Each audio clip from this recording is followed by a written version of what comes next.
Do you read Stephen King? Good news, there's a club for you. The Losers Club. Every Friday, us losers journey through the never-ending wastelands of King's Dominion. We sink our teeth into each of King's novels, dive deep into the lore, and review every adaptation. Even better, we're always having guests over. Thomas Jane, Will Wheaton, Mary Lambert, Mick Garris, the list goes on. So what are you waiting for? Join us as we read on through long days and pleasant nights.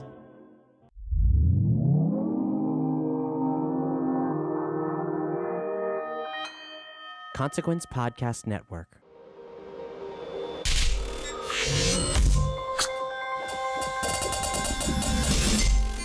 Hey, welcome to another edition of Kyle Meredith With.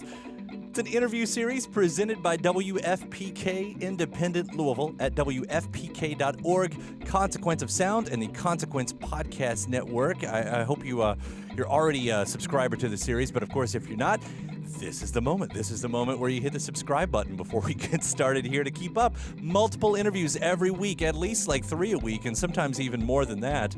So hit that subscribe button so you'll get the little notification every time a new one goes up. And you can do that anywhere you get your favorite podcast, including iTunes and Apple Podcast and Spotify and YouTube. I'm Kyle Meredith, and today my guest is Stuart Murdoch of the band Belle Sebastian. I've been a fan of this band for 20 years, most of their run. I think I came in a couple years after they had begun there, but they're back with a brand new record that also serves as a soundtrack to an upcoming movie called Days of Bagnold Summer.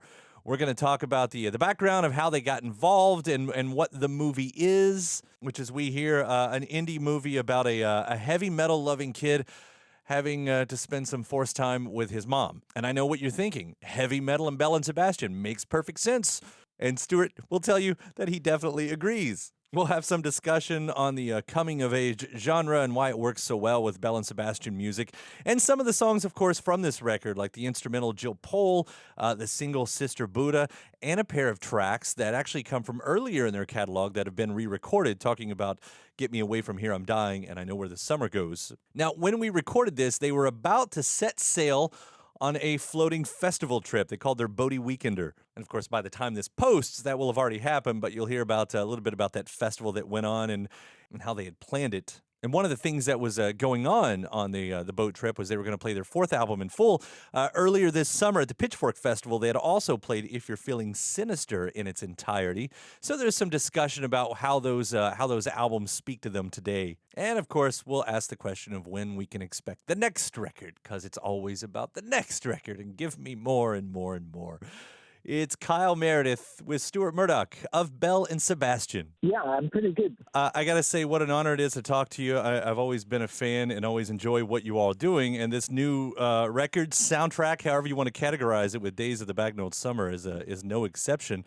And I thought we could start with you kind of telling the backstory here, because this starts as a graphic novel turned into a movie that you've done the music for, right? Yes, that's right. The first I knew about it was that we were approached by Simon Bird, who was directing the film, but he hadn't made the film at that point. And I think they were just throwing some ideas about for the music, and they said, well, let's try and get somebody like Belle Sebastian. And then somebody said, well, have you actually tried Belle Sebastian? And so it just so happened it was a really good time for us, because he just caught us at the right time. And the music, I mean, it's, of course, I haven't seen the movie. It seems so cohesive, but when I read about the movie and it talks about a heavy metal loving kid having to spend time with his mom, you know, the terms heavy metal loving kid and Belle Sebastian aren't always the first two things you think of that go together. Well, we were prepared to do metal. You know, we were prepared to be a new metal band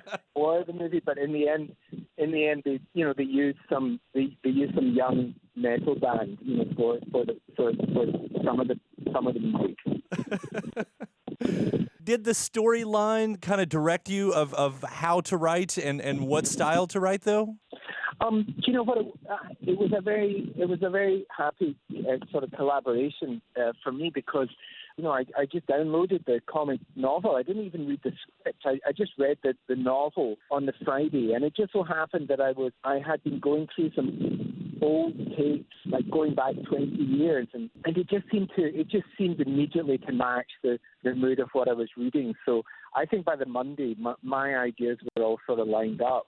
I mean, as I read too, the movie, it's a coming of age film, and that seems to be a comfortable spot for you. I don't know if you kind of sense that as well, but the coming of age, the way you've written songs in the past, and the subject matter, and even the previous film you'd been a part of with God Help the Girl. Do you find yourself still connecting with that genre? Oh, definitely. I think it's not so much. It's not even so much a genre that you're connecting with. I think it's a way of life. If you can spend your whole life coming of age, then you can get away with all sorts of nonsense. It's just a nice sort of. Sometimes it's just a nice place to be. You can afford not to be so responsible. You can act like an idiot, and so it's a nice place to sort of lose yourself. It's actually easy to be nostalgic about these times. So it's fun to write about. But as we all know, it wasn't so much fun when you were actually going through it. Yeah, that's true. Only when you look back on it. Yeah. Yeah. As I read, though, a lot of these songs, you all had started thinking about an instrumental album at first. Is that right? Yes. Well, we that's why it was quite good timing, because we finished our touring, and we had this blank bit of paper that was, and we wrote at the top Autumn Recording Project. And the idea was to have fun, to throw all sorts of instrumental pieces together. Things that the group have maybe had up their sleeve for a while, things that hadn't been turned into songs, because we're interested in music for the sake of music, and we're big fans of sort of library music, old-fashioned sort of 60s and 70s library record for the BBC and things like that. So, yeah, we planned to get our own record together, and that's when Simon came in and asked us to do the movie. So there was already a nice little group of tunes that he could choose from. Well, I got to say, one of the instrumentals that's still on this record, one of the songs that stayed instrumental with Jill Pole, I don't know if I'm saying the last name right there, but I tell you, it's such a lovely song, and that harmonica on the that harmonica that plays on that is, to me, it's one of the loneliest sounds. Like I can think of it. It's almost like a moving on sound, a leaving something behind sound, that harmonica. Yes, obviously, sometimes you can ask, well, do my strawberries taste like your strawberries? Everybody has a different, feeling from the music. But saying that, there are certain instruments that do suggest different moods and also the way they're played. So I agree with you that the harmonica it can be very melancholy and wistful. And we're lucky because it's Stevie and the group actually plays the chromatic harmonica to that level, so we don't have to go and look for somebody to play it. Well, it's especially the type that it is, because obviously all instruments can sound different depending on what they are, but that type of harmonica, like I remember that.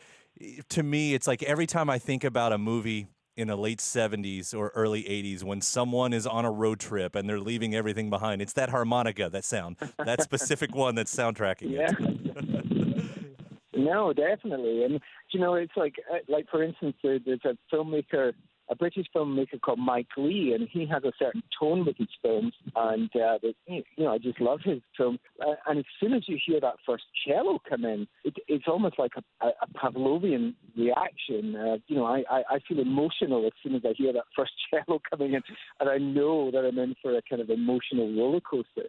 Well, there are a couple songs here that does come from earlier on in your canon that's been redone. Get Me Away From Here, I'm Dying, and I Know Where the Summer Goes. Why take those and redo those for the soundtrack? Well, quite simply because Simon he put them in.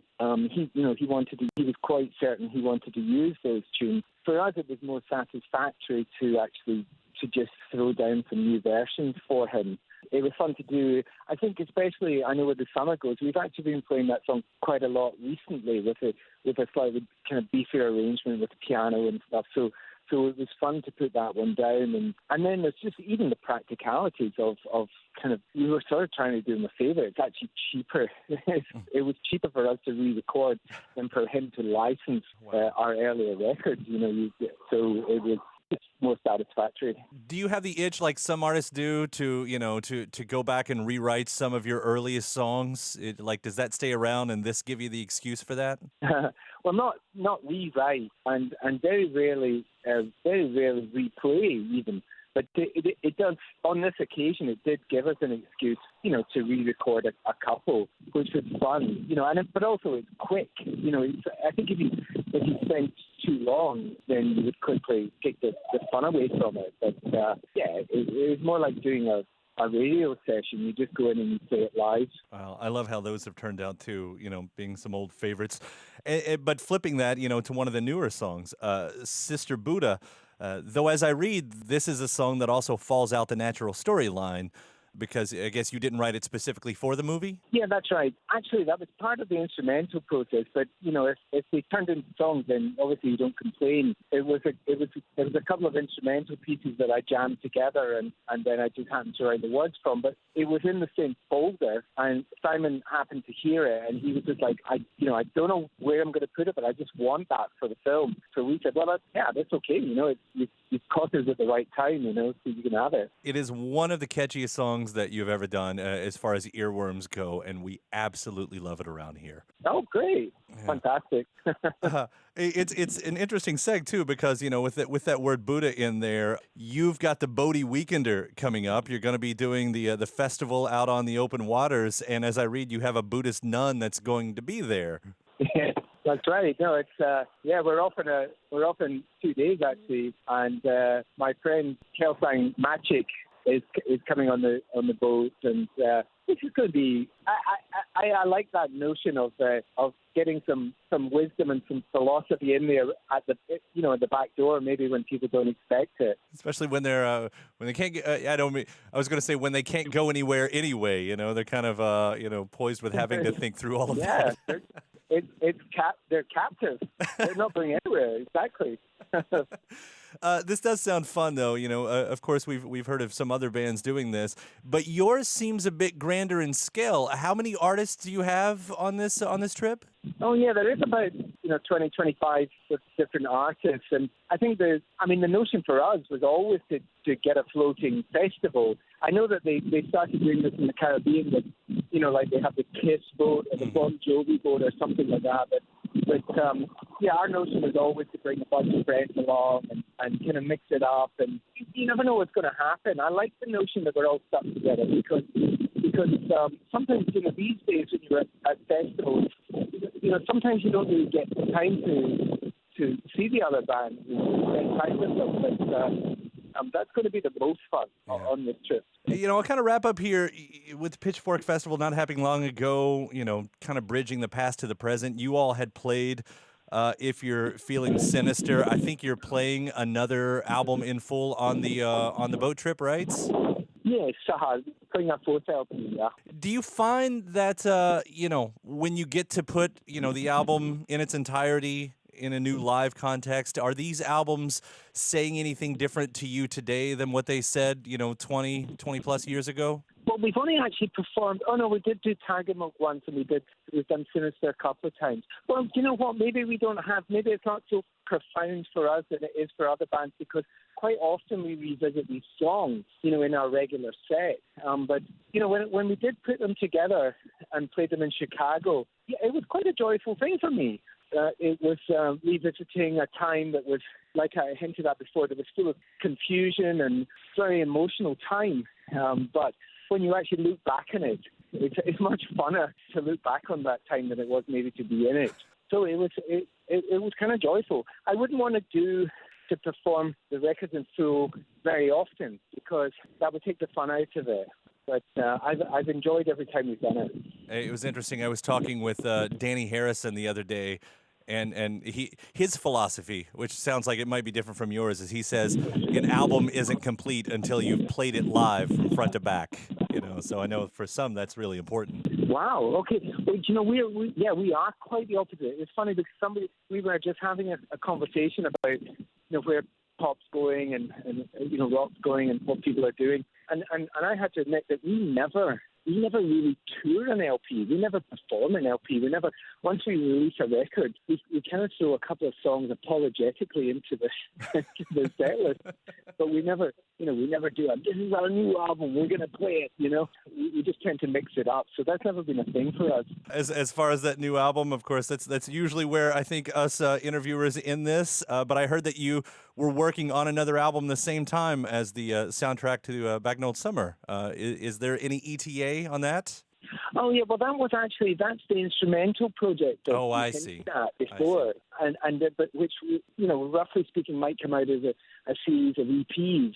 We were planning maybe 5 EPs, but you never know. We actually might put that to one side and actually work on a so-called proper LP next year. Well, I certainly do love with the Days of the Bagnold Summer. I look forward to seeing the movie. It doesn't come out till next year, though, right? Yes, I think it's the start of next year. Stuart, it has been a pleasure talking to you. Thank you so much for taking the time. Great. Take care and enjoy the boating weekend. Thank you. Bye for now. Stuart Murdoch, big thanks. Belle Sebastian's new album is called Days of the Bagnold Summer, serving as the soundtrack to the upcoming film that's due out next year. Hey, before you get out, don't forget there is a subscribe button around you, and I hope you do hit it. iTunes, Apple Podcasts, Spotify. You can hit the follow button there. YouTube there as well. Make sure you hit that bell so you get the notification every time we put up new interviews. And then you can head to WFPK.org. That's where you'll find me doing a show Monday through Friday at 6 p.m. Eastern. I do an hour of new music, big anniversary celebrations for certain albums, clips from these interviews, and much, much more. That's at WFPK.org. ConsequenceOfSound.net has your music and film news. You can also find me at Twitter at Kyle Meredith and Facebook/Kyle Meredith. And that does it for another edition. I'm Kyle Meredith. I'll see you next time.